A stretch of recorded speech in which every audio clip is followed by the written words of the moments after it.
Hello everyone, this is Kelly and welcome back to the Honeybee Stamps YouTube channel and another Back to Basics video. Today's video is all about our Bitty Buzz cutter, which is our little mini die cut machine, and some tools that go along with it. So let's take a close-up look at the super cute Bitty Buzz cutter. So if I flip it around here, you're going to see it's all in black and white, so it's going to coordinate with any colors that go in your craft room. It has little rubber feet on the bottom, so it's not going to slide around on your desk. And then it has this awesome platform that opens up, and then you just close it up when you're ready to set it aside on the side of your desk. It has the cute little Be Creative logo and an easy handle that's easy to turn. Now, in the box with your Bitty Buzz cutter, there are three little cutting plates. There's a thicker one and then two thinner ones. And I'm going to show you how I use these. You can see this one is well loved. There's two in this size. I use that as my bottom or my cut side down plate. And then I put the thicker plate on top, and that's what's going to squeeze everything through to cut. Now, there are replacement plates that you can purchase when you have worn out your original plates. These measure 3 inches wide by 6.5 inches tall, and they come in this little package. And if I pull these out, you're going to get two brand new plates. One is that thicker plate, and then one is the thinner plate. And so I am going to set up my little Bitty Buzz cutter here and show you how easy it is to cut small images. It's great for sentiments. I keep it right on the side of my desk, and when I need to cut something small or a sentiment, I just pull out my little Bitty Buzz cutter and get to work. So I have the great buzzword here, and I'm going to cut the small scripty word, and then I'm going to cut the largest shadow that has the pierced edge. Now, I'm just using little pieces of scrap paper, and I like to put one of the thin plates down first. I put my paper with my die cut side down, and then the thicker plate on the top. So that thicker plate is going to stay a little nicer than the one that is on the bottom that's getting all the damage from the cut lines. And then you can see it cuts beautifully, pops right out, nice and easy. And then I can take the scripty word, and I'm going to set my plates the same way. So my beat up plate that has been cut into is on the very bottom, and then that thicker plate goes on the top. And if I pull this out, I can work out that die cut, and you can see how nicely it cuts all those little intricate areas and little bits and pieces inside those letters. So again, it's great for your sentiments and buzzwords, small images, anything like that.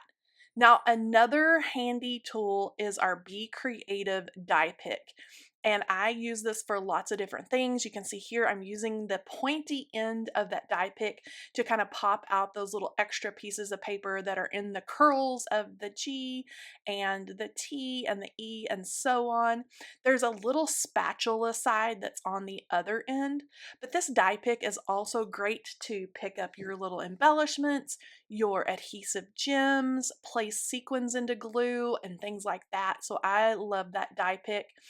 And it's just a super handy tool to have in your tools or on the side of your desk to use when you're die cutting.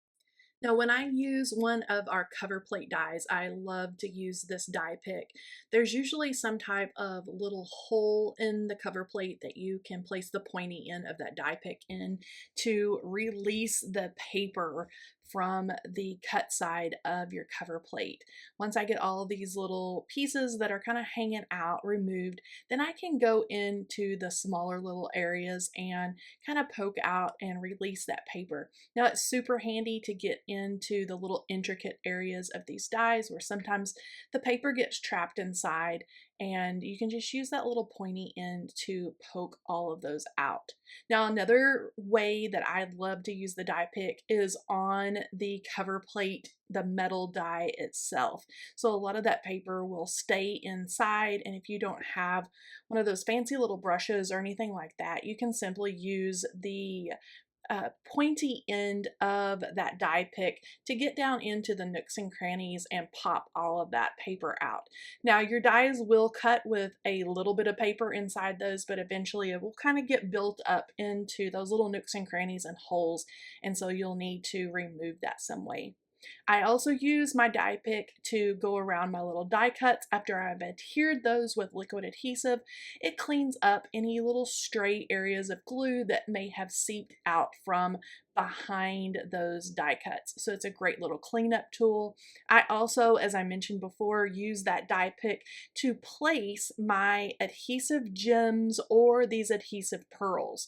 And so if I take my little snowflake cover plate paper die that I have here, I can easily pick up the pearl with the pointy end, place it down, and then use my other hand to kind of tap it down into place to get that adhesive set onto the paper. So just place it down and then pull that pick out, and then it's placed exactly where you want it to go. Now let's take one last look at everything that I've shared today. We are starting out with that cute little Bitty Buzz cutter that has the fold up platform. It has 3 plates that come in the box with the die cutter. There are also replacement plates available, as you can see there to the left. So when you're ready to purchase replacement plates, you can do that. And then of course our multi-use Be Creative die pick. So thanks for joining me for today's Back to Basics video. Make sure you check out all the links in the description box, and I will talk to you next time. Bye bye.